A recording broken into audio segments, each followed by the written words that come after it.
A paz do Senhor, igreja, bom dia, um bom domingo a todos, um domingo abençoado na presença do Senhor. Mais um domingo, estamos aqui para a nossa escola bíblica dominical. A lição de hoje, eu postei ontem à noite, é a lição 3, onde nós vamos falar de eleição e predestinação. Nós já viemos aprendendo que nós somos a igreja eleita. Então, nesse capítulo, nessa lição, a gente vai estar tratando de eleição e predestinação. Amém? O texto áureo encontra-se em Efésios, 1º capítulo, versículo 4 e 5.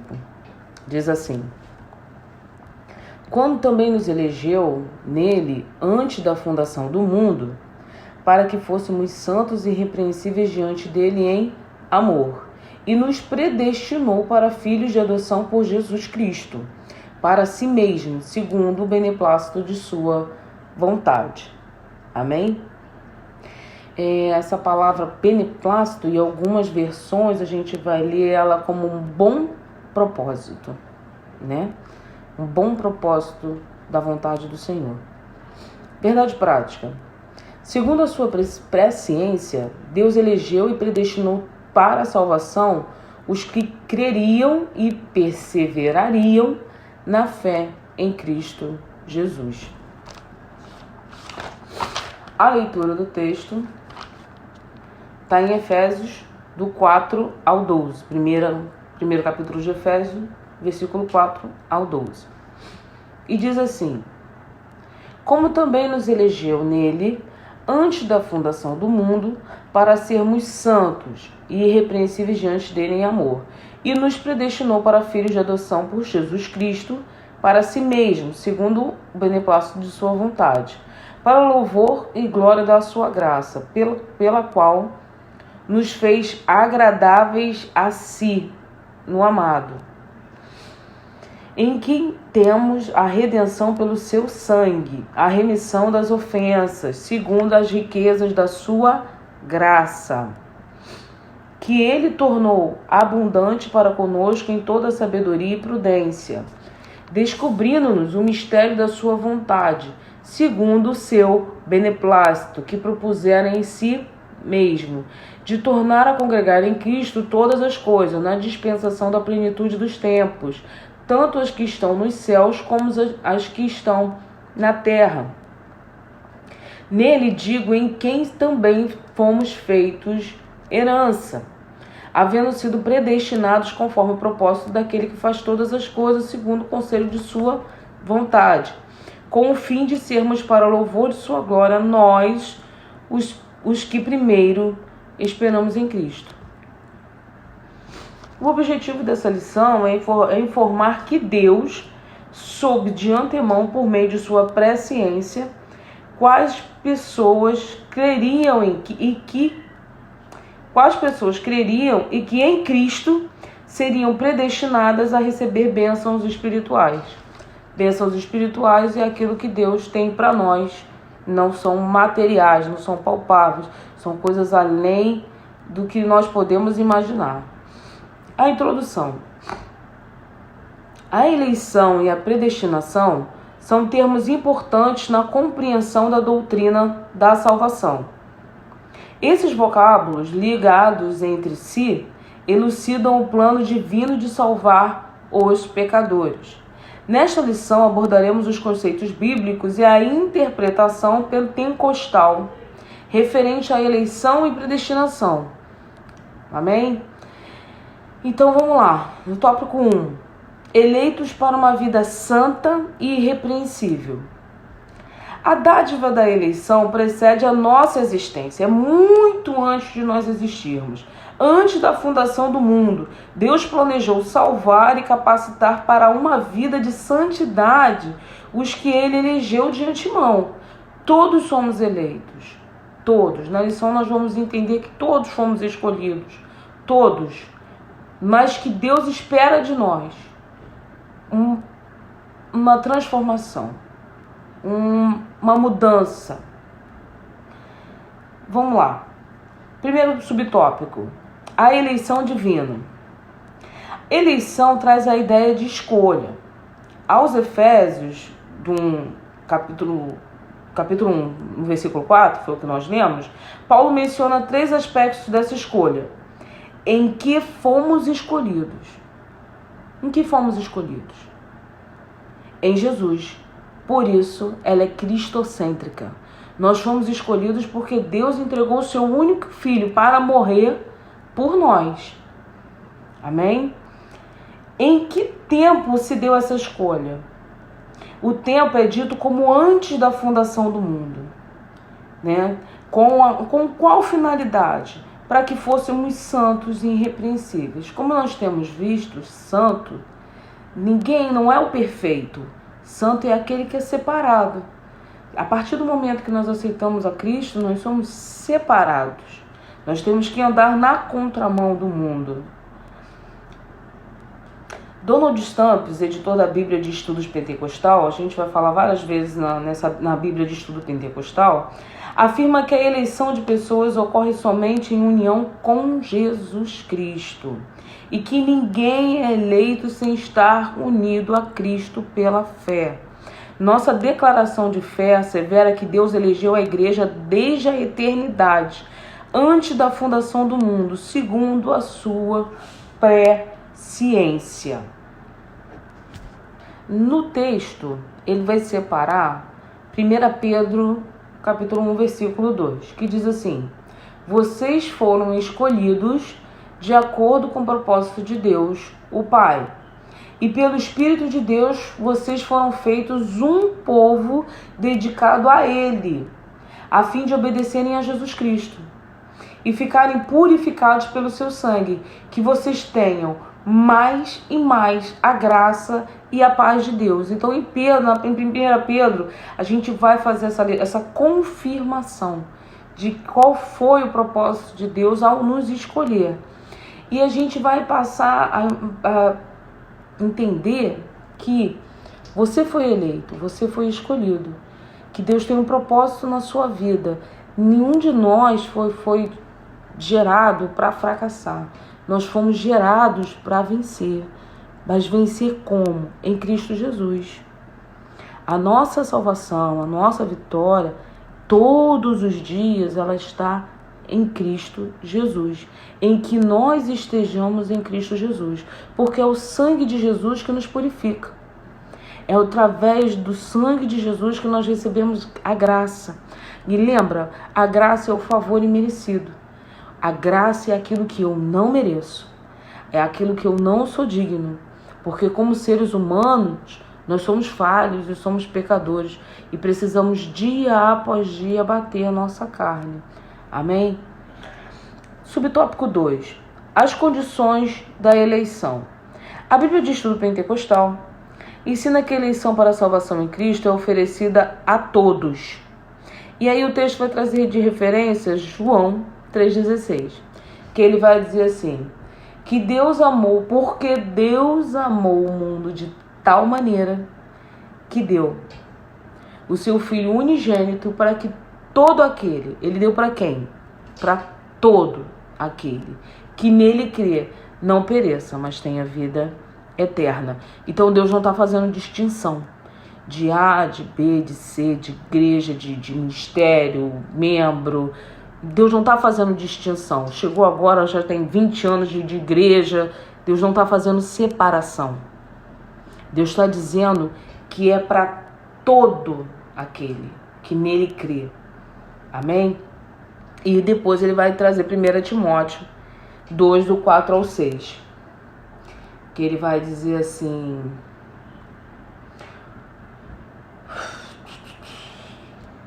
Então, em 1 Timóteo 2, do 4 ao 6, ele vai dizer assim, que deseja que todos os homens sejam salvos e cheguem ao conhecimento da verdade, pois há um só Deus e só um mediador entre Deus e os homens. Quem é o caminho?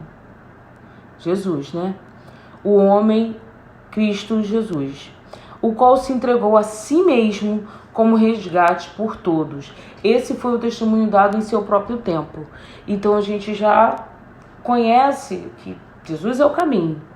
E aí, nessa passagem de 1 Timóteo, ele vai afirmar que para que todos os homens sejam salvos e cheguem ao conhecimento da verdade, pois há um só Deus e há só um mediador.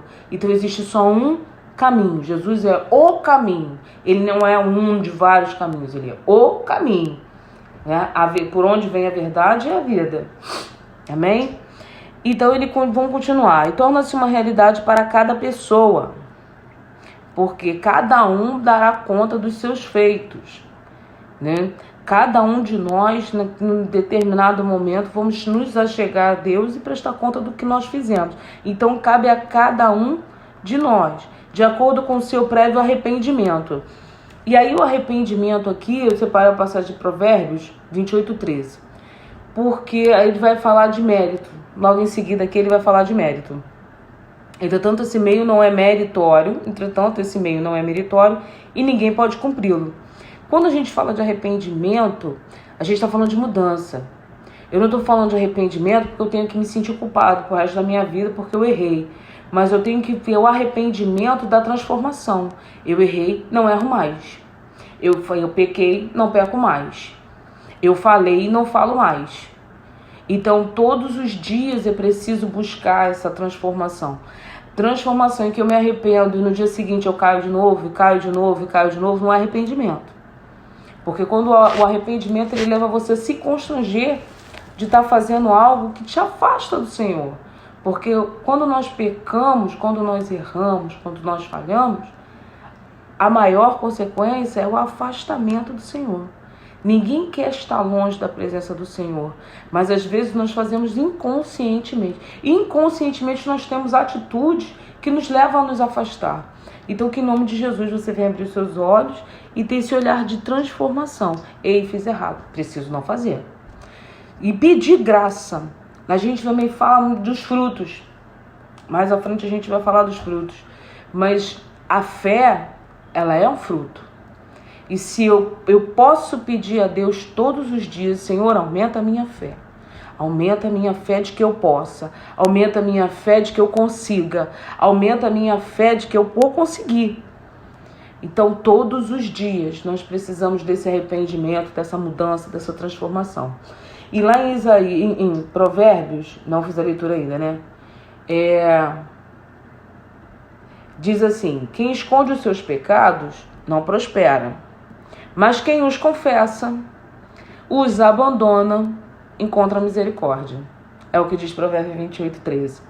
Então ele está dizendo para a gente que quem esconde, quem faz de conta que não está acontecendo, esse não prospera. E não tem como prosperar. E aí quando a gente está falando prosperar, a gente não está falando só financeiramente ou materialmente, não. Está falando você como cristão. Porque a nossa vida ela é feita de crescimento. A partir do momento que eu acho que eu estou fazendo errado e acho que eu não estou crescendo, eu estou mirrando. Eu vou ficar o quê? Com uma vara seca. Porque como que eu vou dar fruto? Como que eu vou conseguir me transformar, ter mudança em mim, se eu estou fazendo de conta que nada está acontecendo? E assim, a gente precisa romper com certas situações. Porque é fato que nesse século nós vivemos um princípio de engano. Todos vivemos sob o espírito de engano. Todos os dias a gente precisa pedir ao Senhor discernimento para que a gente não venha se enganar com nós mesmos. Não é o homem que vai te enganar, é você. Nós precisamos nos transformar e nós precisamos não nos enganar com algumas falas nossas. Amém? E vamos seguir. Entretanto, esse meio não é meritório e ninguém pode cumpri-lo. E aí é lá em Isaías que a gente vai ver isso. Que em Isaías 64:6, ele vai dizer assim, ora, todos nós estamos na mesma condição, do impuro. Todos os nossos atos de justiça se tornarão como trapos de imundícia. Então, tudo aquilo que a gente acha que é justo, tudo aquilo que nós achamos em condição, deixa eu te contar, nós não estamos em condições. Todos somos impuros. A todos os nossos atos de justiça, até aquilo que a gente acha mais correto, para o Senhor não basta.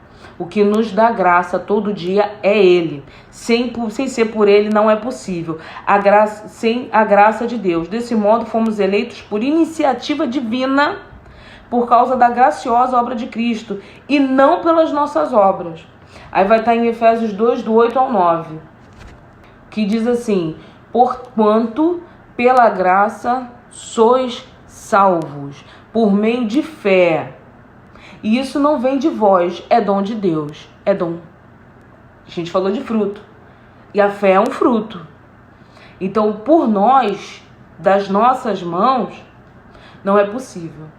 Então, porquanto pela graça, pela misericórdia do Senhor, nós somos salvos por meio da fé. E isso não vem de nós, porque nós, sem Deus, não é possível. É dom. Dom eu preciso pedir e buscar a Deus todos os dias. Amém? Vida santa e irrepreensível. Paulo enfatiza que a eleição tem a finalidade específica de sermos santos e irrepreensíveis diante dele. Nesse aspecto, o vocábulo grego santo significa separado do pecado. Aí ele vai trazer, no texto vai trazer referência de 1 Pedro 1, 15 e 16, que diz assim: mas como é santo aquele que vos chamou, sede vós também santos em toda a vossa maneira de viver. Porquanto está escrito: sede santos, porque eu sou santo. Sem Cristo é possível? Não é possível.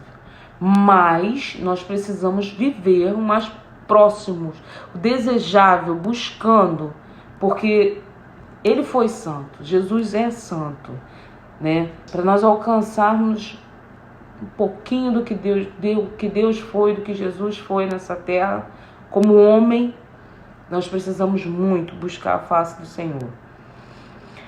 O adjetivo grego amomos, irrepreensível, expressa algo sem defeito, inculpável.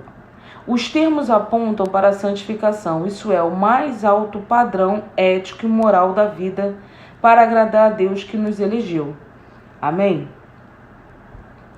Nós vemos aqui que ele fala que nós somos separados, né? E que nós somos eleitos. E que nós precisamos todo dia nos santificar e buscar sermos irrepreensíveis. Irrepreensível é aquele sobre quem não há repreensão, não há correção, porque ele está buscando todo dia ser melhor. Perfeito? Não. O exclusivo? Não.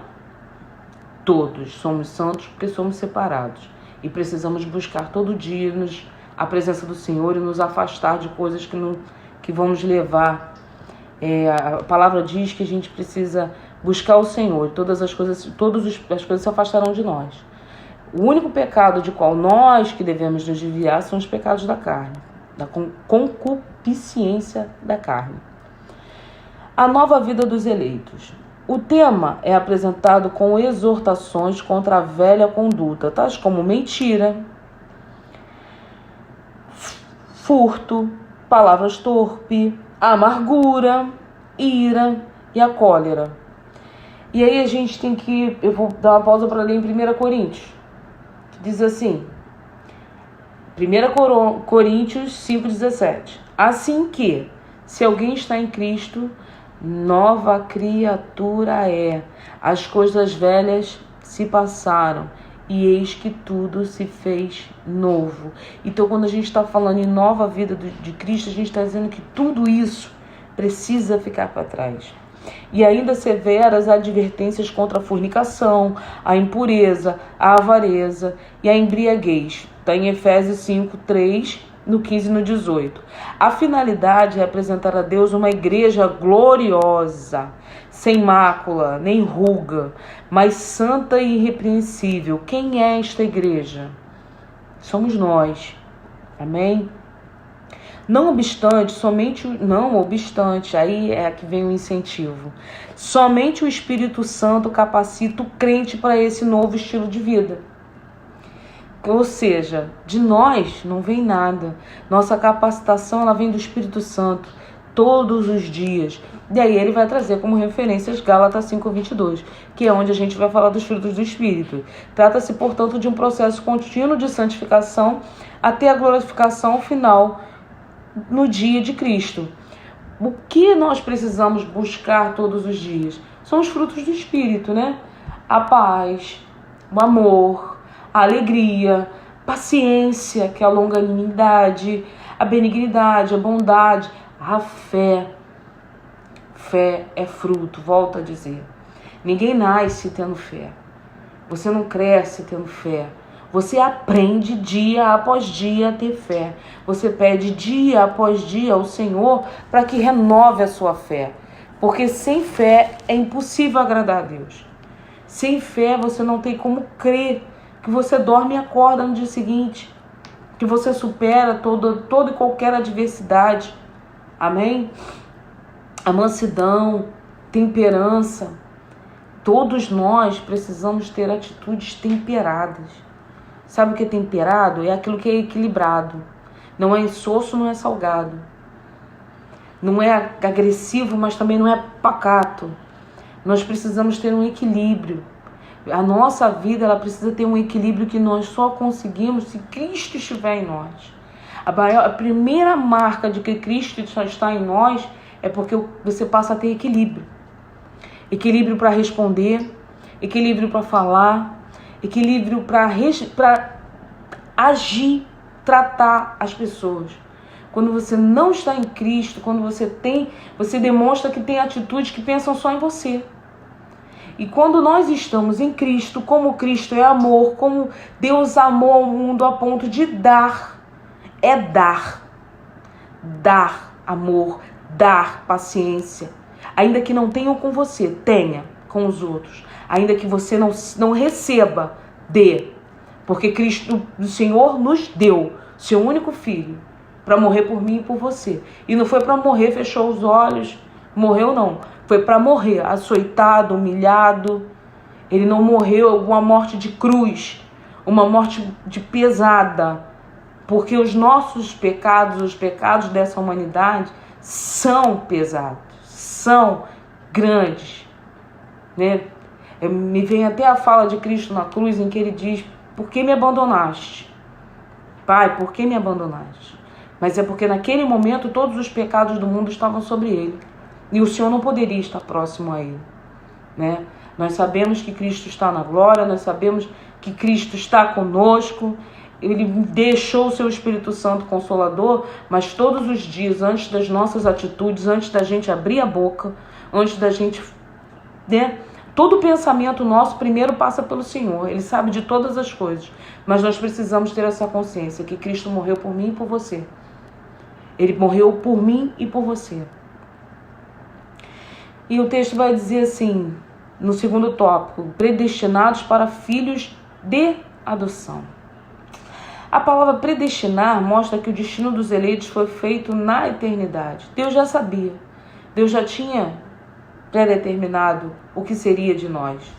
A predestinação, um termo grego, prorizan, traduzido como predestinar, é formado pelo vocábulo horizon, que significa determinar. É pela preposição pró que indica algo feito antes. Ou seja, a predestinação significa literalmente determinar antes. A Bíblia de Estudo Pentecostal esclarece que a predestinação se aplica aos propósitos de Deus inclusos na eleição, que a eleição é a escolha feita por Deus e em Cristo de um povo para si mesmo, e que a predestinação abrange o que acontecera ao povo escolhido por Deus. Por conseguinte, nossa declaração de fé ensina que a predestinação dos salvos é precedida pelo conhecimento prévio de Deus, daqueles que, diante do chamamento do Evangelho, recebem a Cristo como seu Salvador pessoal e perseveram até o fim. Então, qual é o caminho? O caminho é levar o Evangelho também a toda a criatura, porque o Evangelho de Cristo é o nosso chamamento. Amém? Nós somos filhos por adoção. Paulo é o único escritor do Novo Testamento que emprega o termo adoção. Essa prática não fazia parte do sistema legal judaico, mas era comum entre os romanos, perfeitamente conhecido entre os gregos. Assim, o apóstolo enfatiza que foi agradável a Deus inserir no plano da salvação a adoção dos eleitos como filho, segundo o beneplácito da sua vontade, como nós vimos segundo o bom propósito da sua vontade. E aí está separado em Romanos 8, o 15 e o 23. 15 e 23, que diz assim: porque não recebestes o espírito de escravidão para outra vez estardes em temor, mas recebestes o espírito de adoção de filhos, pelo qual clamamos, Abba, Pai. Todavia, Deus, que é rico em misericórdia, pelo grande amor com que nos amou, deu-nos juntamente com Cristo, quando estávamos mortos em transgressões, pela graça vocês são salvos. Mais uma vez ele vai afirmar que nós somos salvos pela graça. Essa passagem está em Efésios 2, do 4 ao 5. Se noutro tempo... Não, e ele ainda assinala que o amor foi o que moveu o Pai a nos adotar. E aí vai estar em 1 João a nossa referência, que vai dizer que Deus amou. Deus amou, porque Deus é amor. Moveu o Pai a nos adotar.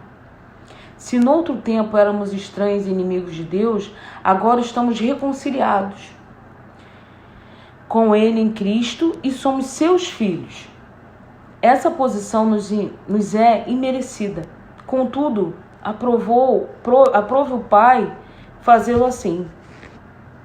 Os privilégios da adoção. Deus criou o ser humano para estar em comunhão com Ele. Mas o pecado rompeu com essa dádiva. E aí ele traz as diferenças de Gênesis, onde ele forma o homem e o homem cai. Entretanto, em Cristo, o Pai reconciliou-se com os homens. Adotando os escolhidos. Nesse sentido, o apóstolo Paulo usa uma analogia de adoção na sociedade romana em que o filho adotado recebia o direito ao nome e aos bens a quem o adotava. Igualmente, na filiação divina, Deus predestinou as bênçãos de um novo nome e de uma nova imagem. A imagem de Cristo aos eleitos. Vai estar aqui em Romanos 8, 29, que nós vamos fazer leitura, né? E nos predestinou para filhos de adoção por Jesus Cristo, para si mesmo, segundo o beneplácito de sua vontade. Em Efésios 1:5, nele digo em quem também fomos feitos herança, havendo sido predestinados conforme o propósito daquele que faz todas as coisas segundo o conselho da sua vontade. Amém? O que acontece? Naquele tempo, quando o romano adotava uma criança, um jovem, aquele jovem, ele era responsabilidade daquela família. Ninguém tinha mais autoridade sobre ele do que a família que adotou. Então, assim como naquela época, por isso Paulo fala em adoção, porque a partir do momento que o Senhor nos adota como filho, nós somos do Senhor. A responsabilidade toda é dele. O amor de nos cuidar, de nos moldar é dele. É como assim como um pai educa um filho, assim o Senhor faz conosco. Só que também nós precisamos nos entender como filhos. Como filhos a partir do momento que nós aceitamos a Jesus, que nós confessamos Ele como nosso Senhor e Salvador, que você reconhece que o seu Pai, que você tem um Pai celestial, nessa terra você também ganhou muitos irmãos. E é preciso viver em unidade. É preciso amar seus irmãos. Você nasce na sua casa, você tem seu pai, sua mãe, seus irmãos. É um amor fraternal. Da mesma forma, o estar em Cristo dia após dia nos faz ter um amor fraternal entre os irmãos da igreja, os irmãos e as irmãs que congregam conosco e os irmãos de outras congregações. Nós somos irmãos em Cristo Jesus, porque somos filhos por adoção. Amém? E estabelece a comunhão com o pecador, dando-lhe o direito de clamar, Abba, Pai. Isso é o direito de ter intimidade com o Pai. Isso significa que passamos a ser herdeiros de Deus e co-herdeiros com Cristo. das promessas de Abraão e da vida eterna, tendo sido aceitos por Deus, fomos transformados em filhos para seu louvor e glória. Você não tem um filho, gera um filho ou adota um filho e deixa. Não. Você tem um filho, você gera um filho, você adota um filho e você trata esse filho. Você cuida desse filho com amor e com carinho. Você sabe que em algum determinado momento esse filho pode fazer escolhas que não confrontam com aquilo que você ensinou. Mas o seu olhar é um olhar de amor. Você educa, você traz, você conversa, você explica, mas o Senhor tem a forma dele de nos tratar. No terceiro tópico da lição e último tópico, ele vai falar da sublimidade do propósito divino da predestinação. A excelência da predestinação está na provisão de bênçãos espirituais aos eleitos pela vontade divina em Cristo e por seu incalculável amor. Primeiro subtópico: a predestinação e a salvação. O soberano Deus não predestinou incondicionalmente pessoa alguma à condenação eterna, mas deseja que todos se arrependam e se convertam de seus maus caminhos. Por quê? Tem uma linha de estudo em que fala de predestinação. E aí tem lá umas pessoas que acreditam que são, geralmente quem acredita que é predestinada à bênção e que os outros não são. Mas não é isso. Vamos voltar lá em João 3,16. Deus, ele escolheu a todos. Né? Vamos lá em João 3,16. Vai dizer o que para nós? Porque Deus amou o mundo de tal maneira que deu o seu Filho unigênito para todo aquele. Não foi para um e para outro. Ele deu para todo aquele que nele crê. Amém? Então, o que ele vai dizer? Nas 6 vezes que a palavra aparece no Novo Testamento, aí eu separei as passagens, né? Nenhuma delas faz referência à condenação dos pecadores.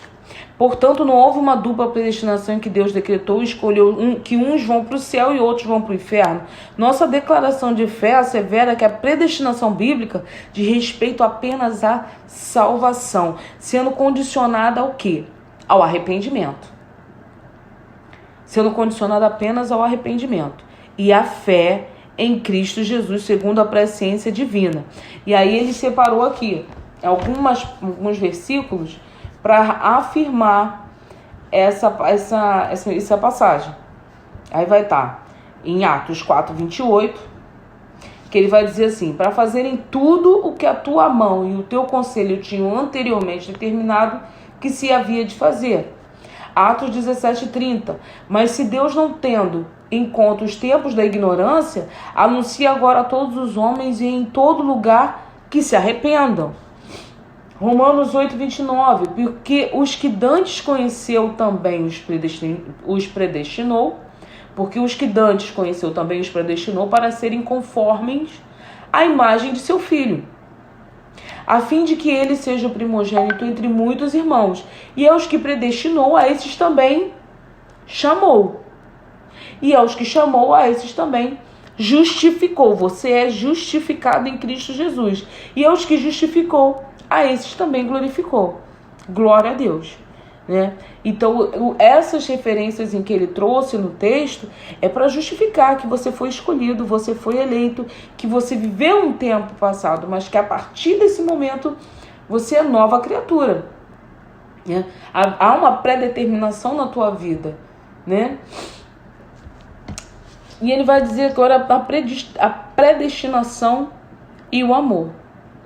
Antes de Deus criar qualquer coisa, o seu plano de redimir a humanidade, de redefinir o destino dos crentes estava estabelecido. Por conseguinte, a Bíblia mostra que a redenção divina não foi uma medida emergencial. Não foi uma medida de emergência.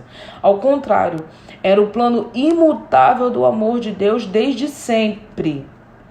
Aqui consiste a sublimidade dos propósitos eternos em prover a salvação. O amor de Deus, ele vai trazer de novo João 3,16. e 1 João 4, do 10 ao 19, do 10 e o 19. No 10 ele diz assim: nisso está o amor, não em que nós tenhamos amado a Deus, mas em que Ele nos amou. Ele nos amou a nós e enviou seu Filho para a apropriação pelos nossos pecados. Você não escolheu a Deus. Ele escolheu você. E no 19 ele vai dizer assim: nós amamos a Ele porque Ele nos amou primeiro. Primeiro Deus nos teve amor. E nós o amamos em consequência disso, desse imenso amor que Ele tem por nós. Foi por amor que Ele nos elegeu e nos predestinou em Cristo. Isso implica dizer que a salvação, como favor imerecido, a graça, provém do amor de Deus. Não obstante, os que se achegaram a Cristo não são coagidos, mas atraídos a Ele. Lembrando que a única coisa que nós precisamos fazer, que nos envolve em Cristo, que nos faz estar em Cristo, é nos arrependermos. Arrependimento é transformação. O que Paulo fala? Paulo vai dizer aos Coríntios assim: examina o homem a si mesmo. Examina o homem a si mesmo. Ele não diz que quem vai te examinar é teu vizinho, teu irmão, o pastor, o presbítero. Ele diz que examina-se o homem a si mesmo. Então ele está convidando você a se examinar e a se arrepender. Arrepender é transformar, porque é deixar de fazer. Você esquece a velha criatura. Você tem amnésia? Não. Mas todos os dias você se examina. Hoje eu não posso fazer. E errei. Mas eu não posso fazer. Mas eu não posso fazer. É você que vai se corrigir. Entre você e Cristo só tem você. Não tem nada entre você e Cristo que possam te impedir de ser melhores. Então, matar a sua carne todo dia, para que você consiga estar no centro da vontade do Senhor. Amém? E essa última fala da leitura, do texto, ela é bem importante, porque ela diz que nós estamos em Cristo não coagidos. Porque o amor de Cristo ele não é imposto. Ele é de graça. Né? É uma graça que não foi de graça. Porque teve um preço de sangue, mas atraídos por Ele. Aí ele vai trazer João 12, 32. Em 12, 32, que vai dizer assim: e eu, quando for levantado da terra, a todos atrairei a mim. Amém? Conclusão: Cristo morreu por todos e por cada um dos pecadores, desde a eternidade, segundo a sua presciência em Cristo. Deus elegeu e predestinou os que creriam e perseverariam na fé, a viver em santidade, receber a filiação divina e a desfrutar de todas as bênçãos espirituais divinamente estipuladas. E eu quero dizer para você, se algo que ainda não, que te impeça de se entregar por completo, tome uma decisão. Porque assim, o amor de Cristo, ele é um amor benevolente, ele é um amor bondoso. Mas nós precisamos nos posicionar, porque Deus é um Deus de posição. Então lá em Josué 24:15 ele vai dizer assim: porém se vós parece mal aos vossos olhos servir ao Senhor, escolhei hoje a quem servais, se aos deuses a quem serviram os vossos pais que estavam além do rio, ou aos deuses dos amorreus, em cuja terra habitais. Porém eu e a minha casa serviremos ao Senhor. Em Josué, naquele momento, as pessoas, como sempre, em idolatria, misturando adoração a outros deuses, mas Josué diz àquele povo: porém se vos parece mal aos vossos olhos servir ao Senhor, então escolhei hoje. Se há uma escolha, se há uma opção, faça uma boa opção. Em Lucas 13:24, ele vai dizer assim: esforcem-se para entrar pela porta estreita, porque eu lhes digo que muitos tentarão entrar e não conseguirão. Nós sabemos que a porta do Senhor não é a porta larga, não é a porta da facilidade, não é a porta do vem como está e permaneça como está. É a porta de mudança. porque só se transformando que você vai enxergar aonde é o caminho. É um caminho com dificuldade, porque você precisa lutar com a sua carne dia após dia. É um caminho de transformação, porque você precisa assim, transformar tudo aquilo que você tem dentro de você e se transformar numa nova criatura, né? Essa é a mensagem de hoje, de eleição e predestinação. Estamos falando da igreja eleita e você está ouvindo que você é eleito e predestinado a viver as bênçãos espirituais em Cristo Jesus. Um bom domingo, um domingo de paz, um domingo abençoado na sua casa, com a sua família, em nome de Jesus. Amém.